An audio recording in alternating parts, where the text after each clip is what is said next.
welcome back to my video. In this video, I am going to discuss assessment and diagnosis definitions. सारी definitions मैंने एक जगह लिख रखी हैं, तो हम उनको आज डिस्कस करने वाले हैं इस वीडियो में.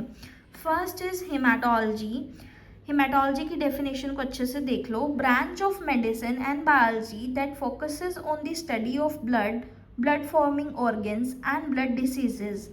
It encompasses the structure and function of blood cells as well as the diagnosis and treatment of various blood disorders. देखो, हमारा ये सारी डेफिनेशंस एक जगह लिख के लर्न करने का क्या पर्पस है. इससे ये होता है कि देखो, डेफिनेशन अगर आपको बहुत अच्छे से आती होगी तो माइट भी आप उस क्वेश्चन को बहुत अच्छे से अटेम्प्ट कर पाओगे. ठीक है, तो इसीलिए मैं पहले आपको डेफिनेशंस करवा रही हूँ, ताकि अगर एक बार डेफिनेशंस अच्छे से आपको आ गई तो आपको क्वेश्चन अटेम्प्ट करने में इतनी प्रॉब्लम नहीं आएगी. क्योंकि कई बार हमें उस टॉपिक के बारे में कुछ पता ही नहीं होता है जो एग्ज़ाम में आ जाता है एकदम से. तो इसलिए सारी डेफिनेशंस एक बार के लिए आप देख लो, इसको अच्छे से माइंड में बिठा लो कि क्या डेफिनेशन है और कैसे आपको एग्ज़ाम में लिखना है. नाउ सेकेंड है ABG analysis. It evaluates the bodies acid base balance and ability of lungs to oxygenate the blood and CO2 excretion. ठीक है, ये ABG एनालिसिस की डेफिनेशन है. स्पायरोमेट्री की डेफिनेशन देख लो. Spirometry is a common and essential pulmonary function test used to assess lung function.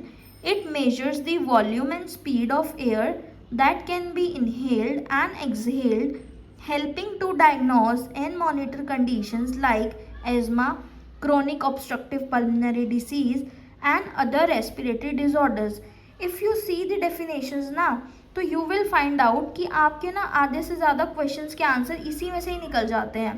ठीक है, फॉर एग्जाम्पल कुछ क्वेश्चन ऐसा है कि स्पायरोमेट्री कौन सी कंडीशन में यूज़ होती है, तो देखो डेफिनेशन ही बता रही है कि एज़मा में, COPD में एंड अदर रेस्पिरेटरी डिसऑर्डर्स में. तो डेफिनेशंस को अच्छे से याद करना भी बहुत ज़रूरी है. ठीक है, इन्वेजिव टेक्निक्स पे आ जाओ. इन्वेजिव टेक्निक्स इन्वॉल्व एंटरिंग और डिस्टर्बिंग द बॉडी, ऑर्गेनिज्म और system often by physically penetrating a barrier. These methods generally carry higher risk but may provide more direct, accurate or detailed information or treatment. ठीक है, now non invasive techniques की definition देख लो. Invasive समझ में आ गया ना आपको अच्छे से. Non invasive techniques procedures are commonly used for diagnostics, monitoring and some types of therapy. They are often preferred due to their lower risk profiles and easier recovery. ठीक है, इन्वेजिव का तो पता ही है, नॉन इन्वेजिव आपने अभी पढ़ लिया. Now echocardiography. Echocardiography is a key diagnostic tool in cardiology used to visualize the heart structure and function using ultrasound waves. It helps in the assessment of various heart conditions including valve disease, heart failure, congenital defects and other cardiovascular abnormalities. Now coming to the cardiac catheterization. Cardiac catheterization is a medical procedure used to diagnose and treat certain cardiovascular conditions. ठीक है, it involves inserting a long thin tube into a blood vessel, typically through the groin or wrist, and threading it towards the heart. This procedure evaluates the heart's function, blood flow, and vascular health. Okay. Now, radionuclide scanning. Radionuclide scanning is a diagnostic technique that uses small amounts of radioactive substances called radiopharmaceuticals or tracers to examine the structure and function of organs and tissues inside the body. ठीक है, this procedure is especially useful for detecting diseases such as cancer, heart disease, bone disorders and infections and provide both functional and anatomical information. ठीक है, तो radio nuclear scanning में क्या substances use हुए, radio pharmaceuticals और tracers. ठीक है, ताकि हम स्ट्रक्चर और फंक्शन देख पाए ऑर्गन्स का और टिश्यूज़ का हमारी बॉडी के. Now lung function test, PFT, series of the test that measure how well the lungs are working. These tests assess the volume, capacity, flow and efficiency of air moving in and out of the lungs. फिर है biofeedback. Biofeedback is a therapeutic technique that uses real-time monitoring of physiological functions to help individuals gain awareness and control over bodily processes that are typically involuntary, such as heart rate, muscle tension, skin temperature, and brain wave activity.